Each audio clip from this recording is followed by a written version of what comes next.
Hi there. Welcome back to the dinner party. I'm not going to pretend that I'm going to start some kind of political movement here. It's probably not going to be working. But I think it's sound advice to make having good food, good nutrition, the main focus of your whole economy. There's people like Catherine Austin Fitts that say that the bankers want society to go back into some kind of rural state, some kind of a little bit more medieval mode of operation where you have local food production, crafts and arts, and not that much of a, let's say, a global economy actually. And that's actually not a good, or is that not a bad idea at all? The only thing that you have to take care of is that you don't let some kind of oligarchy run your life.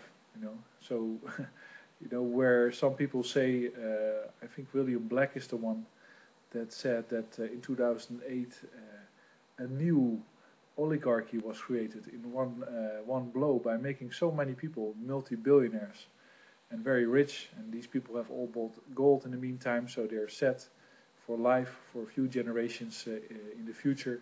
And when the country disintegrates because of the, let's say, the rapid-fire divisionist memes that are produced by Fox News or Alex Jones or whoever it is that tries to rip up the fabric of society in order to get internal conflict, so Homeland Security can use the army on US soil and subdue them, and the rich people can live like in Argentina.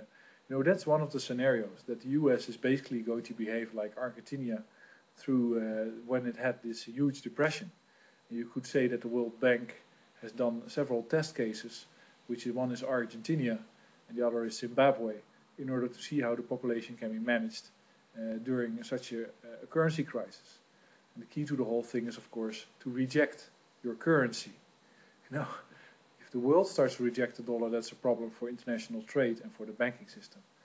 But if the citizens of the US start rejecting the dollar in favor for some other thing that they agree to amongst each other, then the government will lose control. Because how do they control your life other than levying taxes on your income and watching your bank account?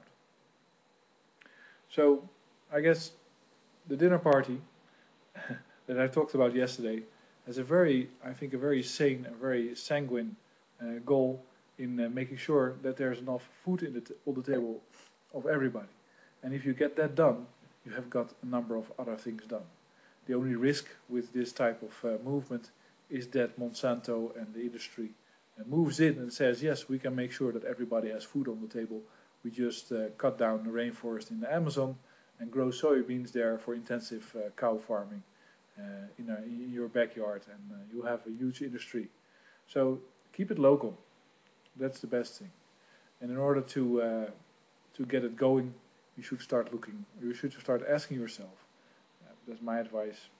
Where does my food come from, and how do I get my food if the fuel that is transporting all the stuff around the US is no longer there, because for some reason the whole fuel supply has broken down. That's an eventuality that's not unlikely actually in the current situation. So well, I hope you like the idea of the dinner party and watch my other video.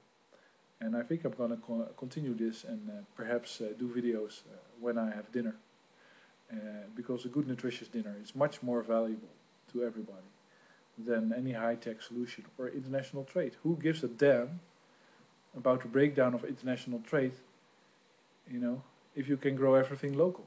Who gives a damn about what happens in other countries if you can have your energy local? And there's so many ways in which you can have that. I've been looking into it, of course, alternative energies, wave energy, wind energy. There's really no reason whatsoever that you are dependent on foreign oil, because most of the energy you use is for heating, and you can get that from the sun in the summer, and the other 50% is electricity, and you get that from your own roof if you buy some solar panels. And you shouldn't as a state or as a city, you shouldn't accept high prices for photovoltaics if you know that the production costs are lower. Simply negotiate those down, because it's an urgent matter. It should be available photovoltaics to everybody at cost and nothing more. So everybody that works in the photovoltaic industry should, of course, make a living and get some salary for what they're doing. But there's no investment banks that get an interest rate on it. You know, that puts a 5% on top of everything that you do, or 4 or 3 or 8 or 10 or whatever it is that they negotiate when they start investing. But if you wouldn't have the banks and you wouldn't have the ability to invest, then there would still be the mutual interest of everybody to get going on alternative energies and get rid of the oil dependency and the pollution that goes with it. I made another video today, I didn't like it too much, but apparently 5% of the fuel that's used by truckers is used at night when they are sleeping to keep the truck warm. So if you want to save fossil fuels and if you want to make a living, then you can offer hospitality to truckers for the price that is lower than the fuel that they burn at night, and then they will flock to your places. And that's exactly what you need right now. You need a lot of small ways to get a few bucks. And one of the ways is just offer a bed to a trucker, put up a notice at the tank station that you have bed and breakfast for a trucker for $6, which I think is feasible. And then he'll save $5 each night. And he can send that money to his family, or he can send it back to his company, and his company will be more competitive. Because that's what it costs to keep these trucks running at night and keep them warm for these truckers. And if there are cooling trucks, then in this time of year there's no problem at all, because these trucks will be cold enough in this winter.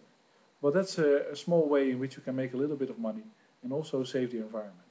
And there's different other ways, and maybe I'll find some more that are very easy. But one of the very easy ones is just offer bed and breakfast to truckers at a very low cost, and you'll make money every night, and they'll make money every night, and everybody's helped by it. But good luck and have a good year's end, and thanks for listening.